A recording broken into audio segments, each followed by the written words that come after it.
Et pour finir, les nouveautés sur les calibrations.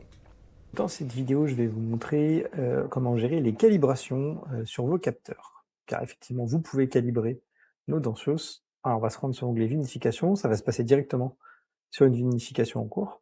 Donc là, je vais sur une des vinifications. Et donc là, je suis sur la page d'une de mes vinifs.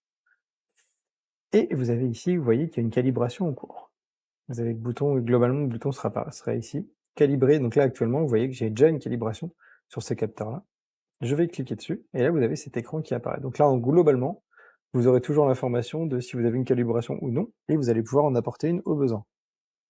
Ici, vous avez le dernier relevé en densité qui apparaît ici et là, vous allez pouvoir mettre ce que vous souhaitez.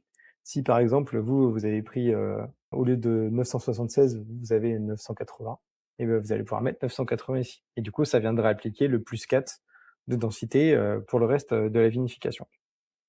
Vous pouvez également supprimer une calibration en cours en cliquant ici. Et donc pour valider une calibration, il faudra appuyer sur ce bouton-là.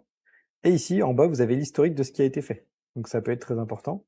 Et en rappelant que donc, vous aurez le petit message qui vous préviendra, mais si vous arrêtez une vinification et que vous vous resservez de votre danseuse sur une autre vinification, vous aurez l'information. On vous demandera est-ce que vous voulez garder la calibration en cours ou pas. Donc pensez bien à ça. Très important sur la calibration, ne calibrez pas à tort et à travers. Il y a des règles très importantes sur la calibration. Attendez au moins, déjà ne le faites pas tout au début, laissez un tout petit peu de temps et attendez d'avoir au moins 3 points avec un écart récurrent. Il faut vraiment avoir un écart répété. N'attendez pas juste avec 1 point, ça n'a aucun sens.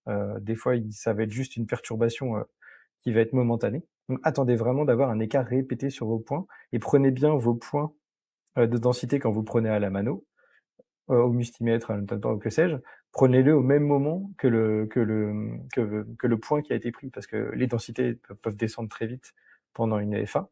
Et du coup, si vous avez pris avec 3 heures d'écart, bah, ça peut être totalement logique d'avoir 4-5 points d'écart de densité. Donc pensez bien à prendre au même moment. Regardez la temporalité, souvent pendant l'EFA, c'est toutes les 3 heures. Essayez de prendre votre point à la main en même temps que le relevé du capteur. Là, vous aurez quelque chose de plutôt de plus cohérent. Et si possible, au même, si possible à la surface, puisque le danseuse flotte, enfin en tout cas, si c'est du blanc. Si c'est du rouge en cloche, vous prenez, vous pouvez le prendre au robinet dégustateur. Mais si c'est du blanc, essayez de prendre plutôt en surface si possible, pour avoir des données correctes, parce que pareil dans une grande cuve, c'est normal, vous allez pas avoir les mêmes densités tout en haut de la cuve que tout en bas. C'est totalement logique, il y a de l'inertie, dans le liquide. Donc voilà pour cette calibration. Donc n'hésitez pas à en faire bon usage. N'hésitez pas à contacter vos contacts CCS, que ce soit Pauline, Marion ou Erwan, donc moi-même. On est là pour vous aiguiller si vous avez un doute s'il faut le faire ou pas. Nous, on est vraiment à votre disposition pour vous aiguiller dans ce sens. Donc vraiment, n'hésitez pas. Voilà, c'est terminé pour cette vidéo. Je vous dis à très bientôt et je vous souhaite de bonnes vendanges.